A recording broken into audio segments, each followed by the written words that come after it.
Denis The Menace Frimpong. I had you on a couple of times before, Denis. Becoming a good friend of mine and a good friend of the channel. How's it going, my mate? Yeah, good, mate. Good. It's been an exciting week for Octagon. I'm sure you've been following all the Oh, I know. goings-ons. But yeah, obviously I've got a fight booked as well with Callum Mullen. So another UK guy. Yeah, yeah. You know, Well, it's not the Eastern European that you wanted, but still, it's sort of like lingered in the background. That fight kind of was in the making from a few years ago, and the tweets and the posts have been coming back up, which I like. But before we get on to Callum, yeah, we'll talk about Soroka. You had fun with that win, didn't you, in Newcastle? You shown a lot of composure, a lot of maturity, and ultimately the respect was shown at the end where yeah, 100%. Like I respected him for getting in there with me. Just like I respect anyone who I have some level of respect for anyone who gets in the cage with me. Um, Obviously. Like I chat a lot of shit about guys, but at the end of the day, like I chat more shit about the guys that won't fight me. Do you know what I mean? Like the guys that are ducking like me. Renette, Uh, for example. yeah, you know what I mean. That little fool. Goes on interviews and says he doesn't know who I am, but he has me blocked and his ex is in my DMs. So, I've seen it. Do you know what I've just uh, seen? It. so yeah, like his ex knows who I am, but he doesn't somehow. Yeah, Um, But and yeah, look, like I don't respect these man that are swerving me. So I'll chat more shit about them. Um, but yeah, obviously with the Soraki fight, yeah, I would have liked to get a finish. But I did say I was going to go in there and outclass him, which I believe I did. In absolutely. all respects, obviously you got the couple takedowns or whatever, but I mean the takedowns were more like off like my missed kicks, aiming a kick at a guy who's 5 foot tall isn't ideal, Yeah, um stuff like that. So yeah, it wasn't like he got like shot on me, got me to the fence and took me down. There was no moments of that. So yeah, I think I just outclassed him, and I just showed that I was a few levels ahead of him. So yeah. absolutely. I think when it comes to the shit that you're talking that, you like to get under people's skin, you like to get them rattled, but like I said, it's weird with you. There's always a sense of respect there as well. You know what I mean? It's like you're trying to have fun with it. It's not like you're trying to hurt them mentally. Do you know what I mean? Look, like we'll go straight towards the Akon example at the weekend, like that. It's about character, and your character is straight down the middle. With Akon, he's trying to be this fun, geeky, I'm a Star Wars kind of guy, and then he's turning up in their country. And the second he's there, yeah, let's have it right. We've all seen this. The second he gets there, he's going pussy and this and this and this, and acting like a bad man. It's like, which character are you trying to portray? Do you know what I mean? Yeah, like at the end of the day, I think people and fans especially, they recognize reality. They Yeah, yeah, recognize people being themselves. And I am yeah, just yeah. being myself, like, like you say, with me, it is just a bit of banter, you know what I mean? Like if Bring down people the middle take, with you then. yeah, if people take what I say to heart, that's on them. Like I've definitely said worse shit to my own best mates, that I have to any of my opponents. So and I'm best mates with them. So for me to say some maybe slightly offensive stuff to people that I'm gonna get in a cage with, and they're gonna try and have a chance to punch me in the face. So I don't see an issue with that. And if anyone has an issue with that, maybe they should go watch a different sport. But yeah, Akon, mate. I think I've sort of said everything I have to say on him. He had very little respect in the scene as it is for the person that he is and what he does outside of MMA and what his wife does. And I think any little bit of respect anyone had for him for being the fighter that he is or his record or whatever was lost, Yeah. because like you say, he is trying to be this geeky nerdy guy, and he is that geeky nerdy guy. But now he's coming out and trying to take a page out of mine and Shem's book and be this like fake wannabe villain, and he just showed that he's not really about that life. Absolutely. I think you can see straight through it. because um, obviously Reza shouldn't have done what he did. Yeah, Mad Dog shouldn't have done what he did. But let's have it right. It wasn't an unprovoked attack. Do you know what I mean? Yeah, There's no security there. He's going on, and Akon's going. He's mimicking him in their accent. And if that was, say, a white man doing it to a Chinese person or a Thai person in one championship, do you think that'd go down well? You know, there's going to yeah. have retaliations and precautions in place, isn't there? Do you know what I mean? Yeah, and look, at the end of the day, when you turn up to an event, yeah, an MMA event where everyone there's a fighter, you know, like Mad Dog's name is Mad Dog for a fucking For a reason, mate. reason. He's really about that, and Yeah. he don't take shit. So, maybe he should have learned to pick his battles and research his opponents a bit better before he started talking shit about them. But yeah, you're at a fight show and you've showed up with you and your prostitute missus as backup. Do you know what I mean? Like, what the fuck is she gonna do? And then, yeah, like the way the whole thing's unfolded, he showed himself to be a pussy, because he's gone on, he's got clocked. He ate a little three piece and a soda. Shout out George Masvidal, and he said, "Oh, who hit me? Who hit me?" The guy who hit him was right there, And Yeah, I've even if seen the that clip. wasn't the guy, Yeah, like I'll be honest, if it was me in that situation, I seen a guy in a blue shirt hit me. Even if it was you're the swinging, aren't mate, you? even if it was the wrong guy, like he could have You're been, swinging. he could have been collateral damage. He could have been a case of mistaken identity. I'm just seeing blue shirt, Tip Sport Game Changer jersey. He's getting clocked. I'll deal with the fucking problems after. Oh, that was the wrong guy. Okay, but fucking, I seen someone in a blue shirt hit me. Yeah, yeah. Next guy I saw in a blue shirt was getting clocked in that vicinity. That's as simple as. And he showed that he's not, as I said, he's not about that life. And listen, I'm not going to pretend I'm some kind of gangster or I'm some kind of roadman. I don't pretend to be that. I am who I am, but I'm most certainly not going to get taken for a mug the way he did. So Yeah, definitely. I think it's got a lot to do with security. I'm not saying it's Octagon's fault, but there should be security in place. You know what I mean? yeah, shout out Gillespie Corporate. You should I was get just that going to man say, on there. big up Haas and Gillespie Corporate, man. They're the guys to go to, man. We know it. 100%. They're high end. That wouldn't have happened if Hassan and the boys were on job. They are high end. Right, moving on. Octagon 56, Birmingham, Callum Mullen. How did it all start with Callum? Let's go back to the All the way back, all the way back. Callum Mullen. I'm trying to think, when did it originally start? Obviously, like, I've known he was about the scene. Like, he's been a pro. I think he had like 3 or 4 pro fights before I was even an amateur fighter. So obviously he's been on the scene. He's been on the radar. He was at featherweight. His I don't know what, older or younger brother, whichever it is, Tom. He Tom, fights yeah. at my weight. So obviously I saw him as a potential opponent at one stage. But I think he's fighting on the weekend at FCC. He's still on the regional Yeah. scene and that, doing his thing. But I didn't really see Callum as a potential opponent. I saw more Tom as a potential opponent.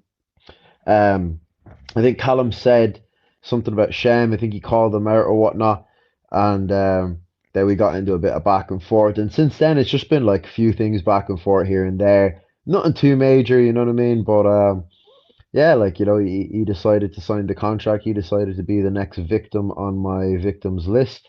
He wasn't someone I was really looking at because, as I said with Aaron the other day, like, it I don't believe that like the fight really does anything for me when I beat him.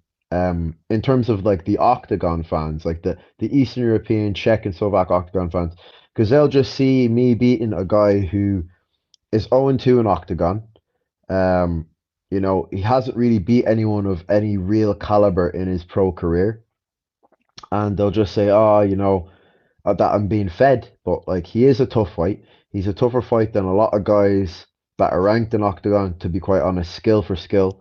Um, and yeah, I think for the UK and Irish scene, it is a big fight. It's a fight that could have potentially happened on the regional scene and it would have still been a big fight. But for it to be happening on a big show like Octagon, in a big city like Birmingham, I can't fault it.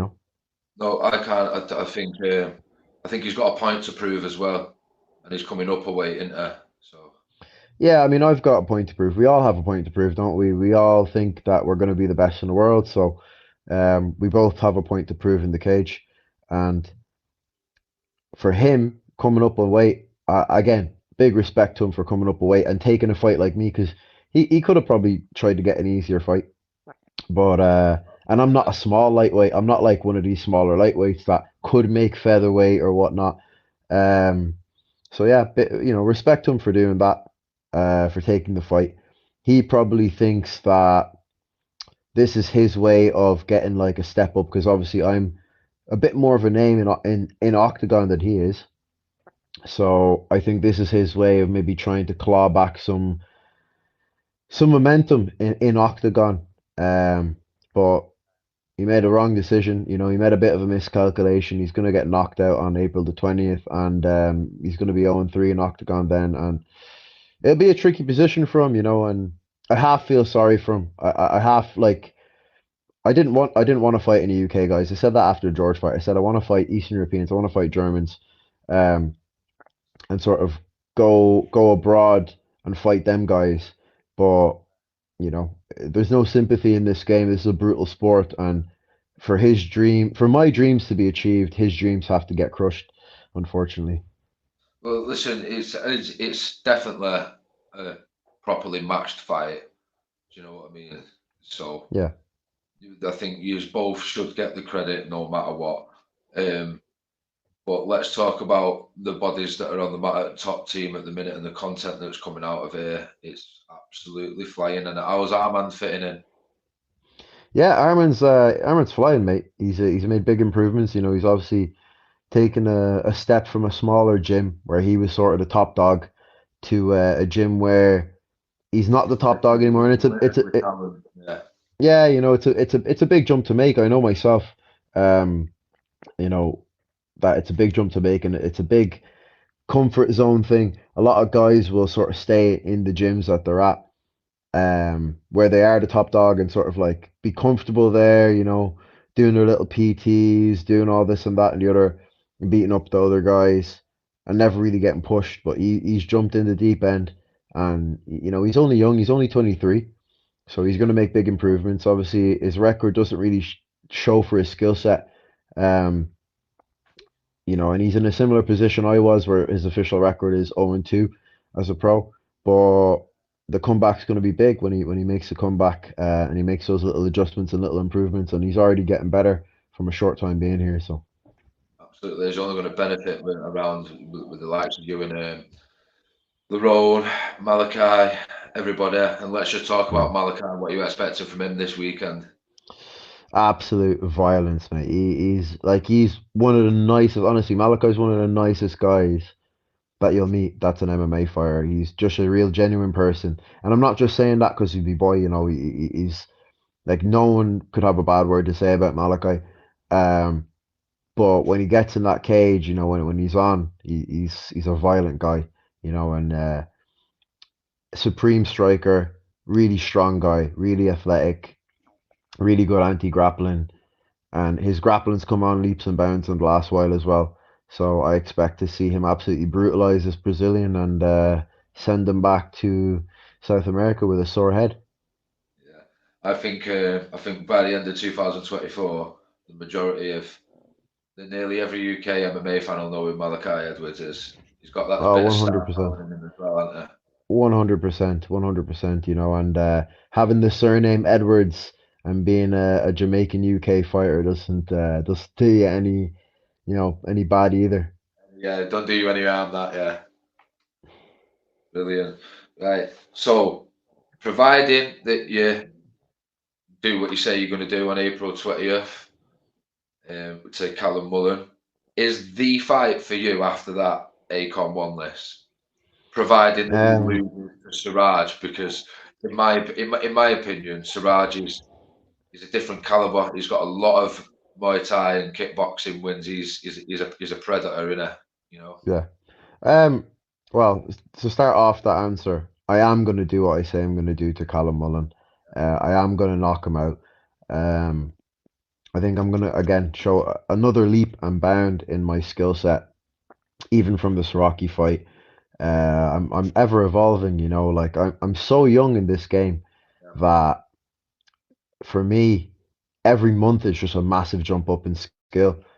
You know, I've only been training MMA in an MMA gym for like 2 years, so yeah, I'm gonna show that big jump in skill again. I'm gonna be comfortable in there. I'm gonna put Callum away. The next fight is actually not gonna be Akon. You know, I think I think Radek Rushal needs to get it. Like he needs to grow a set of balls and stop ducking me and just take the fight. You know, he's been offered the fight, he refused it. Um, so yeah, like he needs to just take the fight, and we need to get it done. He, I'll go fight him in his own backyard. You know, and I think obviously not without looking too far ahead. I think the fight after him, after I smoke Radek Rushal, is going to be Hefeni Nafuka in Germany. That's what I would. My ideal year. I knock Callum out. I knock Radek out at the start of summer in Czech, and then I fight Hefendi Nafuka next, knock him out, and then maybe get one other fight, maybe like a ranked opponent or maybe someone that got kicked out of the game changer, maybe Akon, you know, and then that would be the ideal year for me, I think. yeah. Like Well, you know, to have Radek's gotten their five boy. fights. Radek's their boy, isn't and when I've seen him fight against Armand, that was a split decision. And then when I seen him fight against Callum, I was there for that against Callum, and it was a seriously good fucking fight. And when Callum had him on the ground and he was on top of him, he won the round quite clearly, took him down a good Yeah, couple of times. I yeah. think the judges was a little bit unfair to him, but Listen, that's I where mean, I'd love to see, bro. I'd love to see you tap him out. I'd love to see you tap Callum, him out. I He mean, only with the wants to stand there. Radek only wants to stand there, and but not just that. If he was to stand there with a serious punch on someone with the leverage and the length of the kicks that you can throw from, the distance you can throw from, you know. so I mean, yeah, he went to split decision with Armand. Armand took that fight on a 1 week's notice. Yeah, yeah, very Yeah, short notice. he had been back. I think he semi-retired from MMA before the Octagon Challenge, so he'd only been back training about 2 or 3 months. Took it on a week's notice, and went to split decision with him.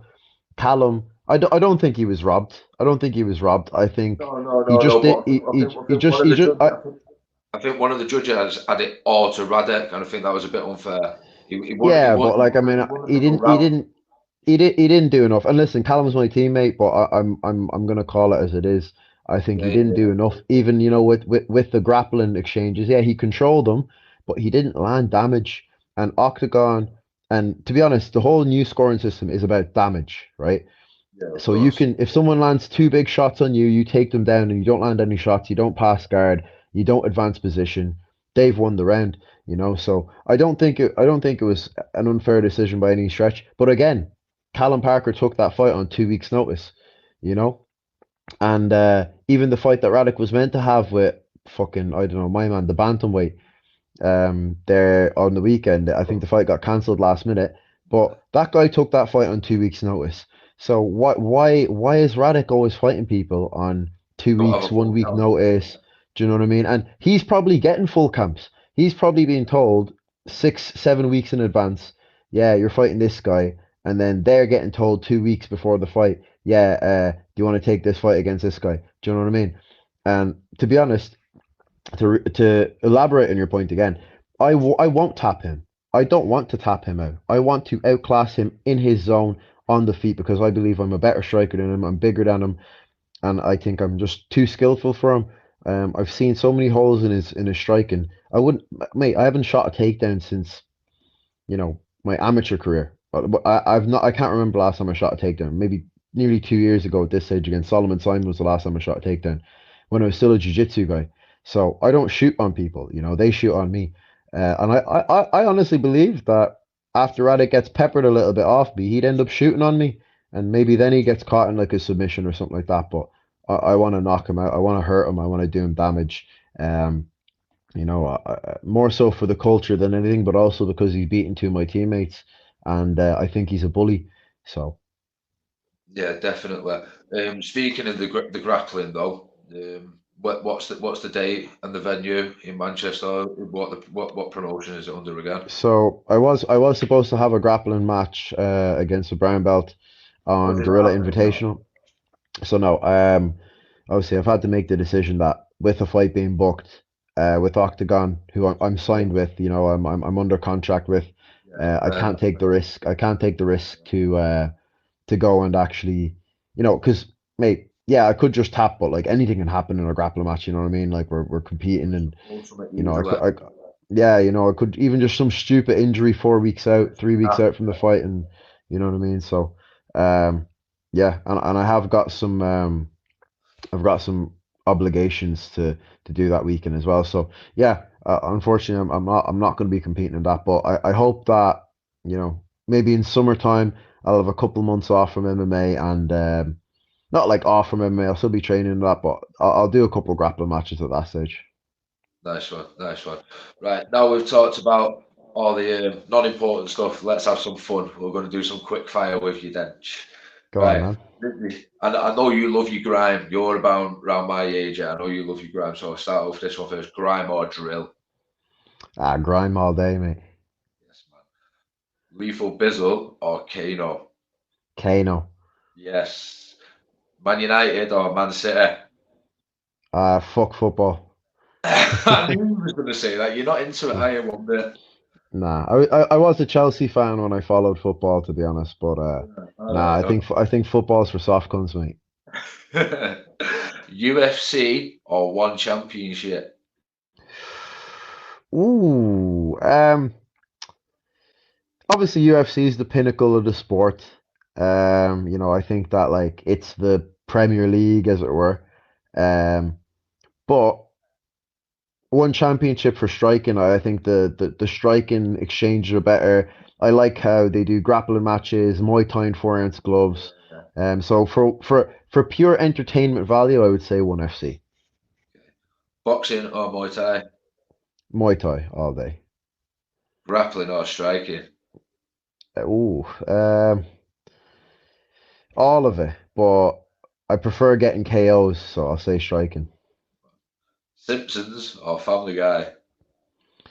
Family Guy. This is the last one, the big one now. John Jones or Francis Ngannou?